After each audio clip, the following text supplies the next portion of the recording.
జీవజలములు మాకు ఇచ్చావు, చేరు చిలుకను నీకు ఇచ్చావు, జీవ కిరీటం మాకు ఇచ్చావు, ముళ్ళ కిరీటం నీకు పెట్టావు.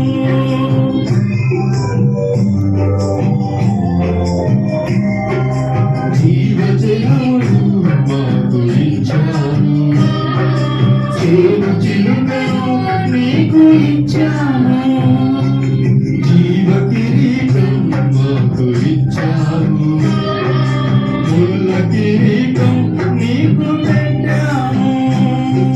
మా పక్కన ఉండి మమ్ము కాపాడుచుండగా నీ పక్కన బంధముగా పక్క పాటు పొడిచింది. తండ్రి, మీరేం చేయించున్నారో వీరు ఎరుగరు కనుక వీరిని క్షమించు, వీరిని క్షమించు.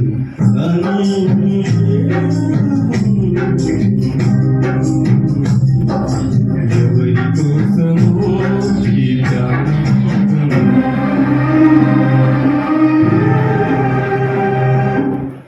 హల్లెలూయా. హల్లెలూయా. యేసుబోలు వారి శిలువలో పలికిన 5వ మాటగా యోహాను సువార్త రాసిన పత్రిక 19వ అధ్యాయం 28వ వచనం సరిగండి. అటు తరువాత సమస్తమును కాబట్టికి అప్పటికి సమాప్తమైనదని యేసు ఎరిగి లేఖనములు నెరవేరినట్టు నేను తప్పికొనుచున్నానని అనేను. యేసులో వారు ఇక్కడ శిలువలో పలికిన మాటను మనం గమనిస్తే, తప్పికొనుచున్నానని శిలువలో చెప్పిన మాటను గమనిస్తే, లేఖనముల ద్వారానే ముందుగానే యేసు ప్రభువు వారికి ముందుగానే లేఖనంలో లిఖింపబడినది. దాహము ఇతడు తప్పికొనుచాడు అని లేఖనంలోనే ముందుగానే రాయబడిచి ఉన్నది. సమస్తము సాధ్యమైన దేవుడు, కృప కలిగిన దేవుడు, నమ్మదగిన దేవుడు, ఎన్నో అద్భుతాలు ఎన్నో ఆశ్చర్యకరములు చేసి సముద్రాన్ని భూమి ఆకాశములలో చేసి ఎన్నో సూచక్రియలు చేసిన దేవునికి దప్పిక తీర్చుటకు ఎలా అని కుమిలిపోవచ్చు, ఎంతో బాధపడుచు యేసుప్రభుల వారు ఎంతో కృంగిపోవచ్చిన మాట ఇది. యేసుప్రభుల వారు పట్టబడినప్పుడు నుండి కొడడాలతో కొట్టబడిచినప్పుడు ఎంతో ధారాళంగా రక్తం పోవచ్చినప్పుడు కూడా, ఎంతో రక్తము కారపోచ్చినప్పుడు కూడా ఆయన దాహములు ఎవరు కనుగొలేక, అయ్యో రక్తం ధారాలుగా కారిపోవచ్చున్నదే, అయ్యో ఇతనికి నీళ్ళను ఇవ్వాలని ఏ ఒక్కరు 5 మంది ఆయన దాహమును తీర్చలేకపోయారు. యేసుప్రభుల వారు ఎంతో కుమిలిపోవచ్చు, ఎంతో వేదన పడచ్చు, ఎంతో బాధపడచ్చు. నేను తప్పికొనుచున్నానని యేసుప్రభుల వారు ఎంతో కృంగిపోవచ్చు మాట్లాడుతున్నారు. ఎంతో వేదన, ఎంతో బాధపడచ్చు. అయ్యో నిలువెల్ల గాయాలు, శరీరం అంతా గాయాలు, కాళ్ళలో గాయాలు, అయ్యో రక్తం ధారాలుగా కారపోవచ్చు ఉండగా శివరికి రక్తము లేకపోవడం, గొంతు పిరిగి ఎండిపోయింది. దేవా దాహమని అనక కీర్తన గ్రంథం చదువుకున్నాం 69:1-3 వచనాలు.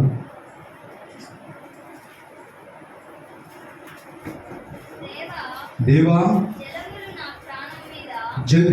జనములు నా ప్రాణం మీద పృంగుచున్నవి, నన్ను రక్షింపుము.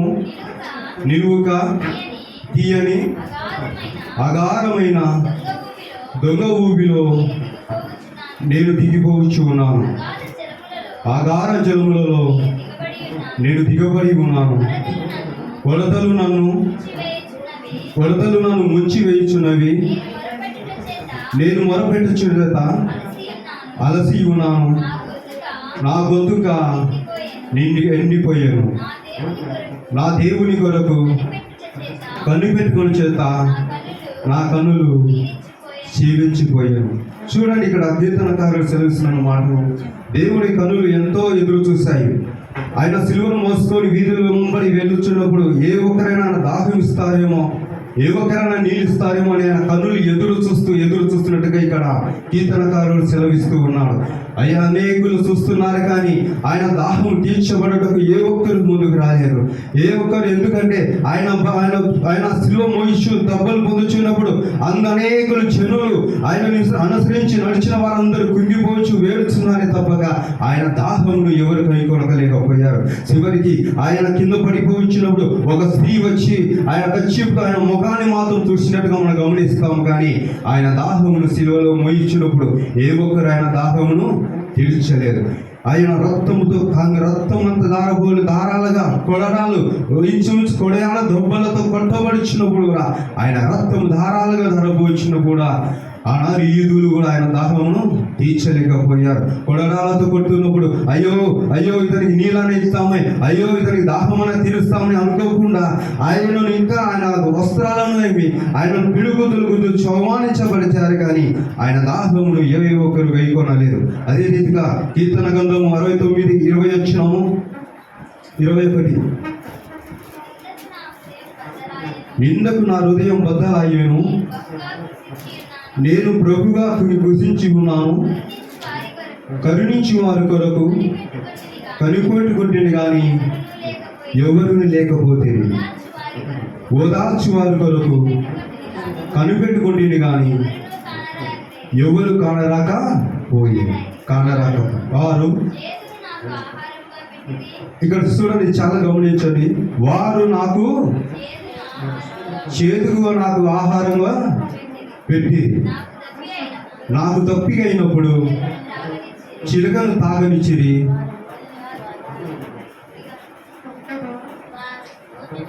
వారి భోజనం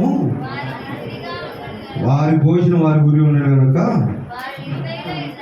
వారు నిరేపగా ఉన్నప్పుడు వారికి చాలు. ఇక్కడ చూడండి, చాలా తప్పిక గురించినటువంటి దేవుడి కీర్తనకారులు ఆయన కన్నులు ఎదురు చూస్తున్నాయి. ఆయన కన్నులు ఎంతో ఎదురు చూస్తున్నాయి. ఎవరైనా నా దాహం తీరుస్తారేమో, ఎవరైనా నాకు కొద్దిగా దాహం తీరుస్తారేమోనని అనేకులకి ఆయన కన్నులు జాలిగా చూస్తున్నాయి.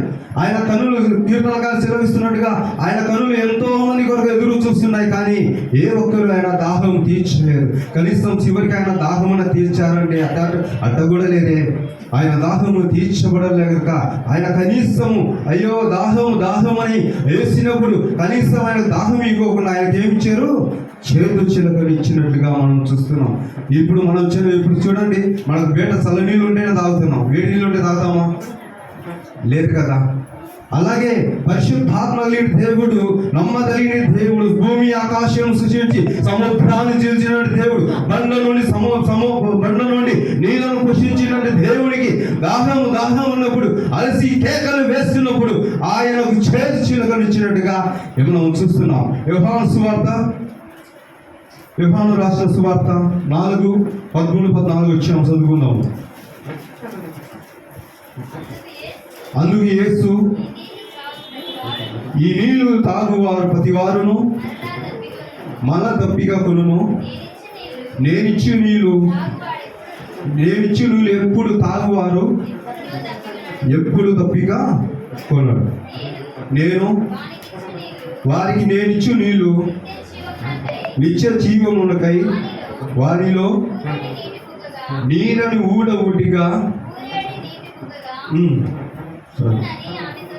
ఆమెతో చెప్పారు. చూడండి, యేసు ప్రభువుల వారి దాహము ఎప్పటికీ ఎన్నటికీ తీరదు.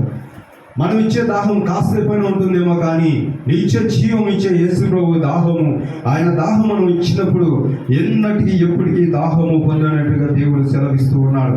అదే రీతిగా యోహాను సువార్త 37:37-38 వచ్చాము. యోహాను సువార్త 7:37-38 వచ్చాం.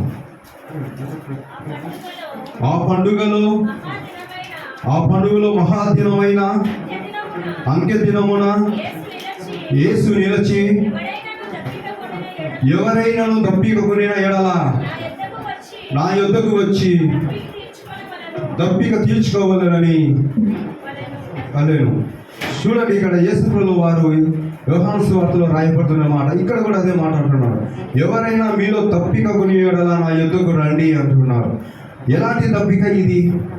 యేసుప్రభువు వారు శరీర రీతి అయిన తప్పిక గురించి ఉన్నాడు. మనమైతే కానీ ఈ లోకంలో చాలా తప్పిక కొనుతాం, చాలా తప్పిక ఉంటుంది. ధనము కావాలనే తప్పిక, ఒక ఇల్లు సంపాదించుకోవాలనే తప్పిక, ఒక బంగారు సంపాదించుకోవాలనే తప్పిక, ఈ భూమి మీద ప్రతి వాటి కొరకు సంపాదించుకోవాలని తప్పిక ఉంటుంది. కానీ నిజమైన తప్పిక ఏంటి అంటే, నేను పొందాల్సిన తప్పిక ఏంటంటే, నశించిపో వారి ఎవరును నిత్య నరకానికి వెళ్ళకోకుండా ఆయన కొరకు కనపెట్టుకొనిచ్చు, ఆయన కొరలో మారుమనసు పొందే వారిగా మనం చేసినప్పుడు ఆయన రీతిగా మనం తప్పిక తీర్చేవారిగా ఉండాలని దేవుడు సెలవిస్తున్నాడు. మరి చివరిగా ప్రకటన గ్రంథము 7వ అధ్యాయం 16.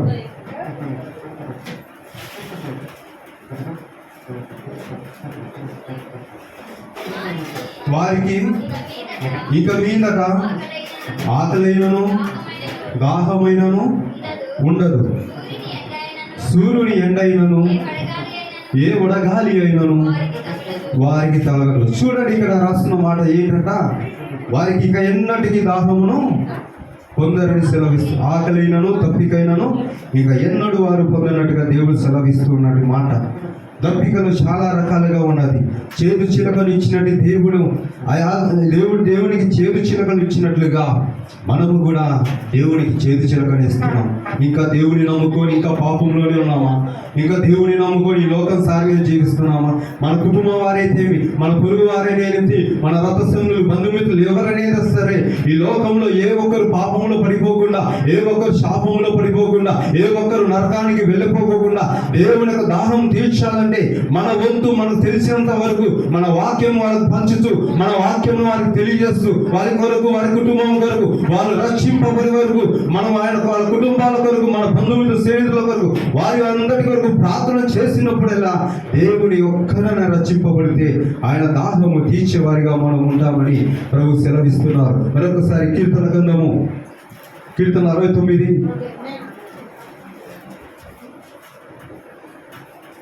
20-21 మరి చదువుకొని ముగించుకున్నాం. నిందకు నా హృదయం బద్దలాయెను, నేను బహుగా కృషించి ఉన్నాను.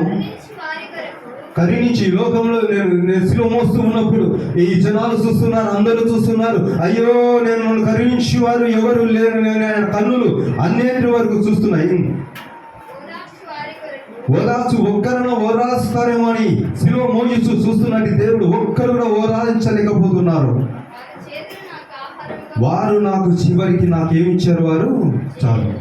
చివరిగా నేను తప్పికని కొనినప్పుడు చివరిగా నాకు ఆయన చేదు చిలుకని ఇచ్చారని ఎంతో కింగులిపోవచ్చు, ఎంతో బాధపడచ్చు పలికిన మాట అదే మాటగా నేను తప్పికొనిచ్చినానన్న మాట దేవుని ఏదో రీతిగా మనకు తెలిసినంత వరకు ఆయన తప్పిక తీర్చేవారిగా ఉండాలి.